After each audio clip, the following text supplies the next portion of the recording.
প্রিয় শিক্ষার্থীরা, এই নোটিফিকেশনটি আপনাদের জন্য, যারা আপনারা আমাদের রাজ্যের ছাত্রছাত্রীরা রয়েছেন, যারা স্কুলে এবং কলেজে পড়াশোনা করছেন।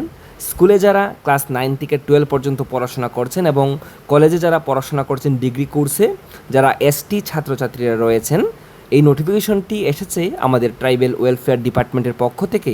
এই নোটিফিকেশনে বলা হচ্ছে যে ক্লাস 9 থেকে ডিগ্রি স্তর পর্যন্ত এসটি শিক্ষার্থীদের জন্য বিনামূল্যে পাঠ্যপুস্তকের পরিবর্তে নগদ অর্থ প্রদান প্রকল্পের আওতায় বেনিফিশিয়ারি ম্যানেজমেন্ট ইকোসিস্টেম বিএমএস পোর্টালে 2026-27 অর্থবর্ষের জন্য অনলাইন আবেদন গ্রহণ করা হবে।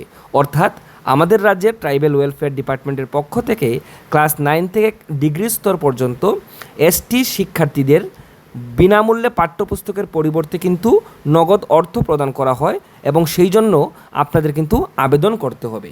তো আবেদন করার সময় হচ্ছে 9 জুন 2026 তারিখ থেকে 10 সেপ্টেম্বর 2026 তারিখ পর্যন্ত কিন্তু আপনাদের অনলাইনে আবেদন করার সময় রয়েছে। এই আবেদন করার জন্য কিছু নির্দেশাবলী এখানে দিয়ে দেওয়া হয়েছে যে যোগ্য শিক্ষার্থীদের কিন্তু নির্ধারিত ফরম্যাটে নিজ নিজ শিক্ষা প্রতিষ্ঠানে কিন্তু আবেদনপত্র জমা দিতে হবে।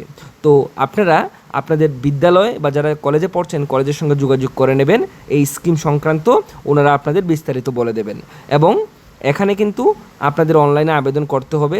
এখানে বলে দেওয়া হয়েছে যে এখানে দেখতেই পাচ্ছেন যে বিএমএস পোর্টাল যেটা রয়েছে bms.tripura.gov.in, এই পোর্টালের মাধ্যমে। তো শিক্ষার্থীদের কিন্তু যে সমস্ত ডকুমেন্টসের প্রয়োজন হবে, শিক্ষার্থীদের পাসপোর্ট সাইজের ছবির প্রয়োজন হবে, এটা আপনাদের স্কুল বা কলেজের ইউনিফর্মে। এসটি আপনাদের সার্টিফিকেটের প্রয়োজন হবে এবং আগের যে মার্কশিট রয়েছে আপনাদের, লাস্ট যে মার্কশিটটা, সেই মার্কশিটটা আপনাদের কিন্তু প্রয়োজন হবে। তো পরিবারের রেশন কার্ড নম্বর আপনাদের অবশ্যই থাকতে হবে এবং আপনাদের কিন্তু ব্যাংক অ্যাকাউন্ট নম্বর থাকতে হবে। তো যারা এসটি ছাত্রছাত্রীরা রয়েছেন, স্কুলে ক্লাস 9 থেকে 12 অবধি পড়াশোনা করছেন এবং কলেজে যারা পড়াশোনা করছেন, আপনাদের জন্য এই স্কিম রয়েছে। এসটি ছাত্রছাত্রীরা যারা রয়েছেন, আপনারা অবশ্যই এই সুযোগ গ্রহণ করবেন এবং বন্ধুদের সঙ্গে ভিডিওটি শেয়ার করে দেবেন।